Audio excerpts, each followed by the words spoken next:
Welcome to episode 21 of OTD, your daily dose of soccer history by 17 Law Sky. It's November 21, 1965. The Olympic Stadium in Phnom Penh is packed. Floodlights on, air heavy and tropical, a band playing, and banners for a country nobody in the West knows much about. On one side, Australia, in the old golden green, largely semi-professional. On the other, the Democratic People's Republic of Korea, or North Korea, who have never been to a World Cup and rarely been seen outside the socialist bloc. They are playing not in Sydney or Pyongyang, but in neutral Cambodia. The winner of this two-leg tie will take the only World Cup spot reserved for the entire continents of Asia, Africa, and Oceania. And within 15 minutes, an inside forward named Pak Doo-ik scores the opening goal of a story that will run all the way to Middlesbrough and has stunned Italy 9 months later. To understand how we got North Korea versus Australia and Cambodia, you have to start with what happened to Asia and Africa for the 1966 World Cup. England 66 has 16 slots. 2 are already taken, England as hosts and Brazil as holders.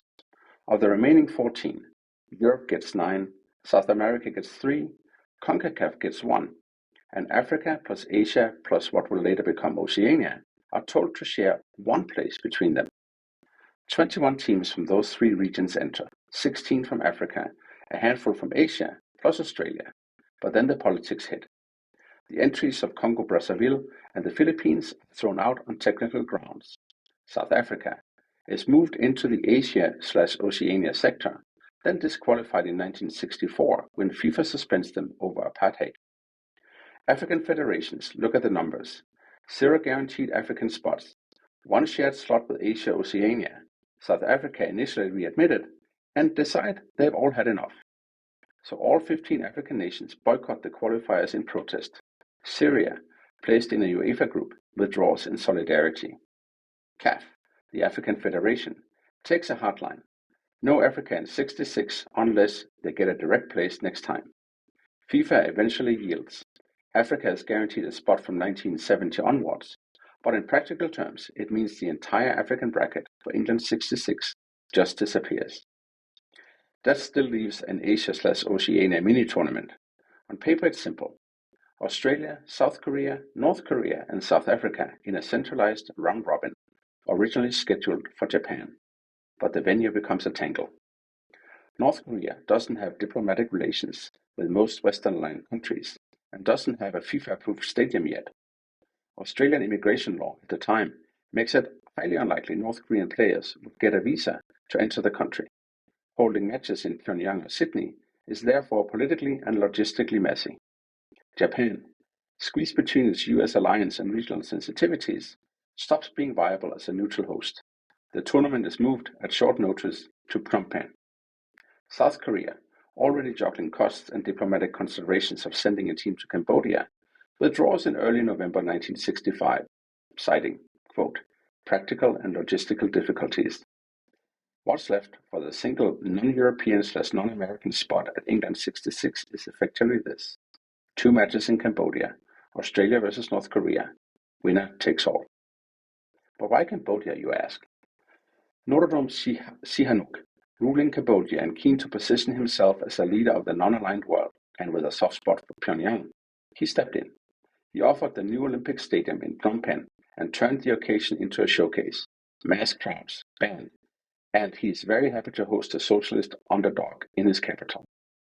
Australia, coached by Chico Jelisavicic, come with a squad of mostly part-timers, labourers, tradesmen, National Soccer League players who have taken time off work.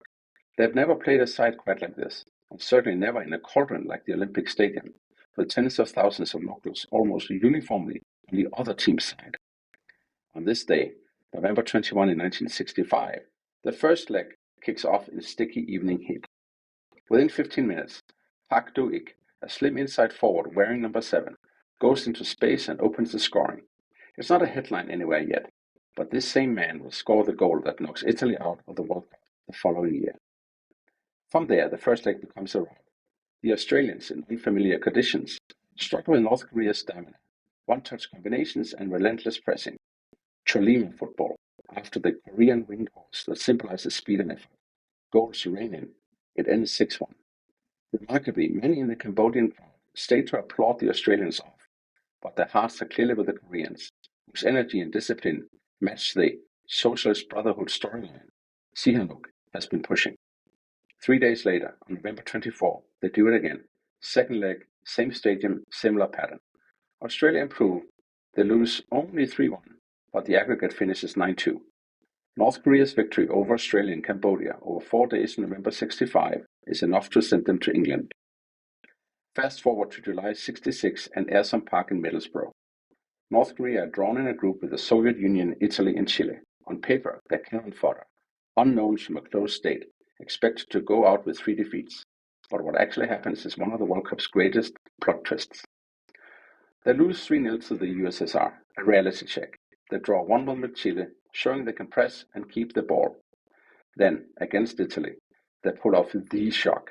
A 1-0 win thanks to a low precise shot from, Pak Doo-ik, the same man who in Phnom Penh scored first against Australia on this day in 1965.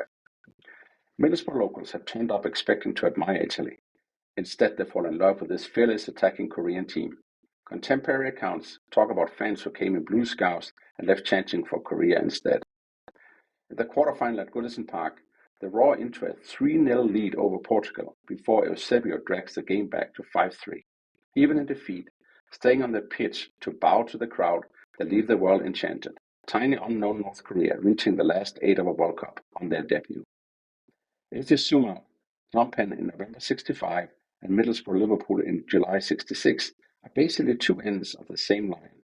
A team forged in obscure politically tangled qualifiers becoming briefly the romantic outsiders of a very English World Cup. And what about all of those African and Asian sides who didn't get to tell the stories in 66?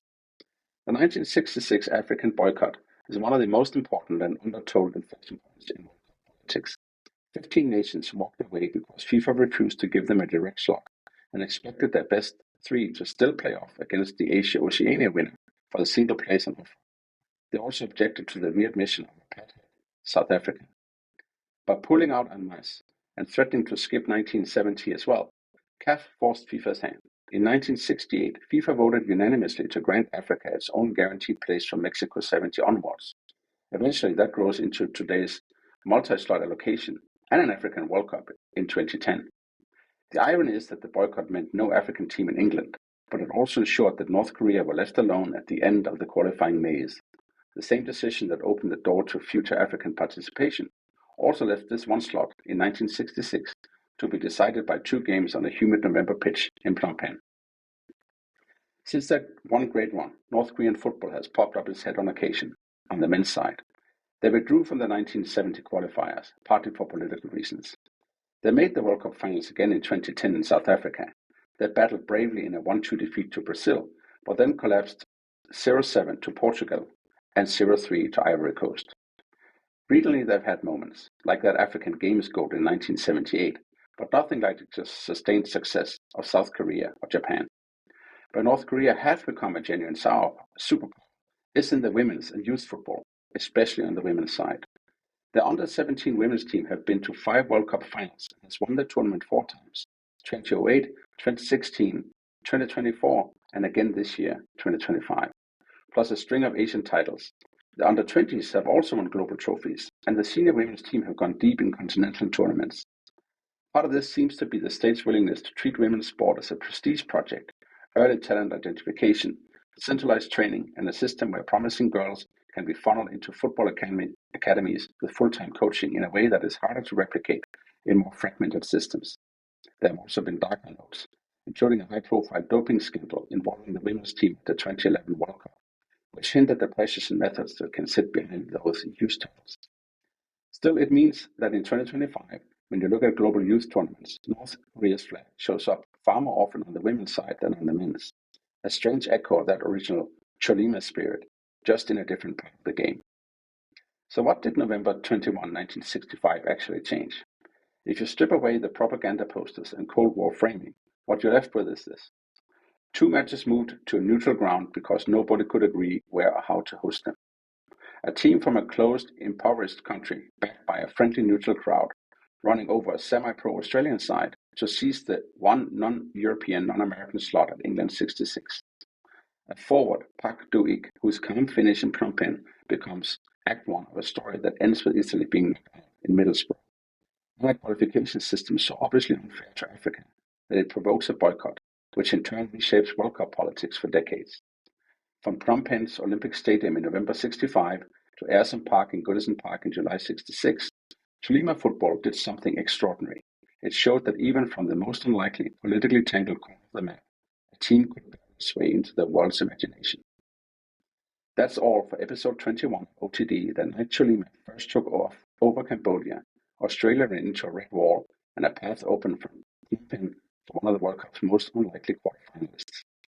If you got memories, stats, or sources on North Korea's 66 run, or those Phnom Penh nights, then email us at otd@17lawsky.com. Subscribe and leave us a 5-star review so more World Cup history nerds can find us. Tomorrow, November 22, we jump forward to 2022 and one of the great modern shocks, Argentina's 1-2 loss to Saudi Arabia in Lusail.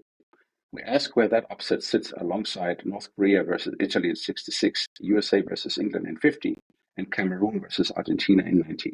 And how losing their opener somehow helped Lionel Messi's Argentina grow into world champions. Don't miss it.